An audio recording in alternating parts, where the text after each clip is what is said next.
Today we're going to be talking about the Audemars Piguet Royal Oak Offshore, but we're going to be talking about the 44mm versions known as the big boys.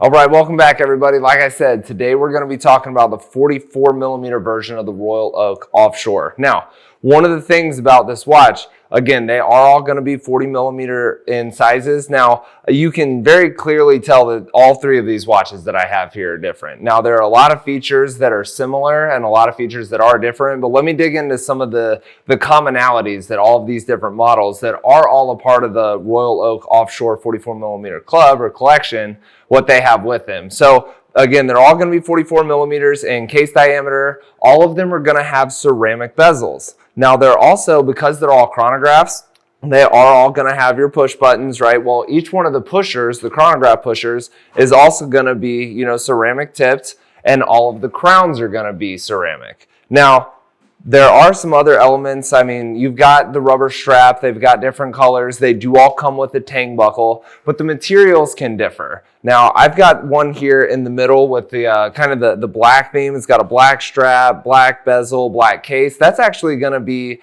a ceramic case, and it's one of the lighter watches, of course. Now, next to it here, I actually have a titanium version. So while you can normally find like the AP in stainless steel or a two-tone version like I have on here with the rose gold, they do make them in these other metals. So I've got a ceramic, we've got a titanium, and we've also got a platinum. Now, of course, the platinum watch with this case is gonna be significantly heavier than the other two.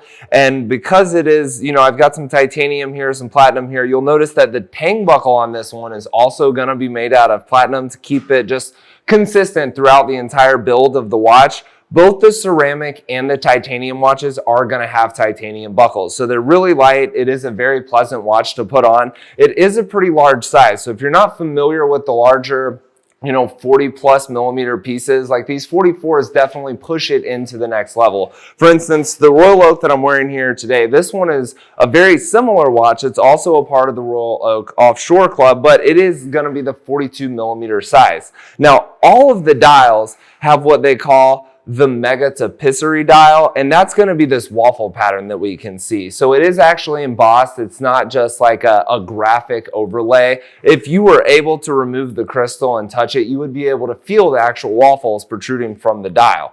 Now, one of the cool things about this watch is the movement, right? It's got a 3126/3640 or 3840, but it's actually two different movements kind of combined. The way that AP makes their chronograph movements for these watches is they take a base movement, the 3120, which is the common movement that we find in the 42mm offshore that's just the three hand, right? That's going to be minutes, hours, and seconds, but no chronograph function. So that's got a base movement of the 3120. Well, when they added the chronograph and the date, they basically just add a module on top of it. They take the base movement and they put another module on top that allows us the stop-start function and the additional subdials to be able to read our chronograph seconds, minutes, and hours. Now, of course, if you're not familiar with those movements, the 3126/3840, that's of course going to be the base movement plus the date feature, plus the chronograph module.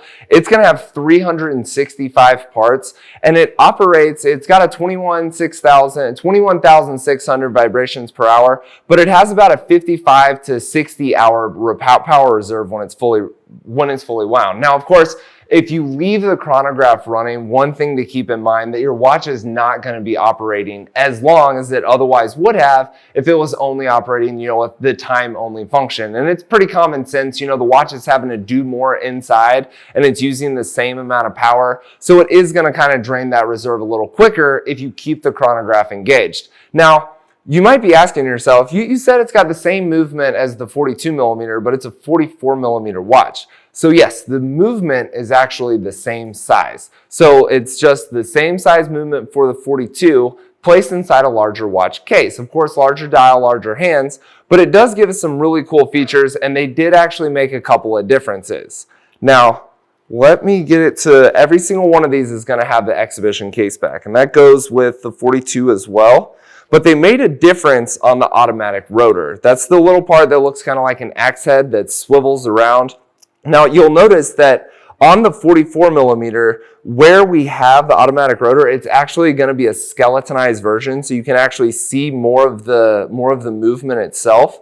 But if you take a look at one of the 42 millimeter versions, while it's got the same movement inside of it with the same chronograph module, you'll notice that the rotor is actually solid. And this is going to be a gold rotor. Now, it's not something that you see every day. Obviously, it's on the back of your watch. It's going to be on the part that's touching your wrist. But it is something that makes it very easy to spot the difference. If you're looking at one of them, you don't have them next to each other, and you're curious whether it's a 44 millimeter or a 42 millimeter, quickest way to check is just turn it around, look at the rotor, and see if it's solid, if it's a solid gold rotor or a skeletonized one, and then you'll have your answer.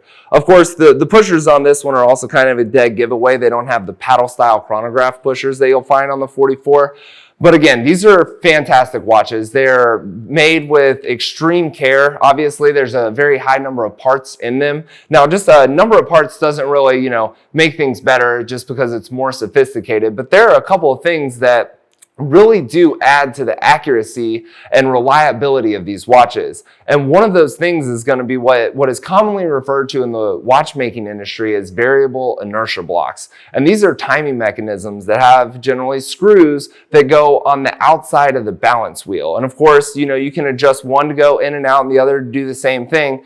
And it manipulates how much the balance wheel can oscillate, and it'll change the timing of that. Well, the balance wheel only moves two ways, so why would you need more than two of them? And the answer is they wanted to be able to adjust the balance wheel regardless of what direction the watch is facing. So whether you've got your watch this way, crown down, dial up, all of those different ways, there are actually inertia blocks that the watchmakers can make slight adjustments to make sure that your watch is going to be keeping accurate time, regardless of whether it's sitting on a watch winder or on your wrist, no matter whether you're upside down or suspended, without gravity. I mean, the watch is designed to maintain a very high level of precision, regardless of what you're doing. And it's something that AP has been crafting for a very long time, and this is just one of the more recent examples of how that has come to be. Come check these out at SwissWatchExpo. We definitely don't get them every day, and I wouldn't be surprised if once they're gone, they're not coming back. But again, they're the Audemars Piguet Royal Oak Offshore series or collection, and these are going to be the 44 millimeter watches. Come check them out at SwissWatchExpo.com.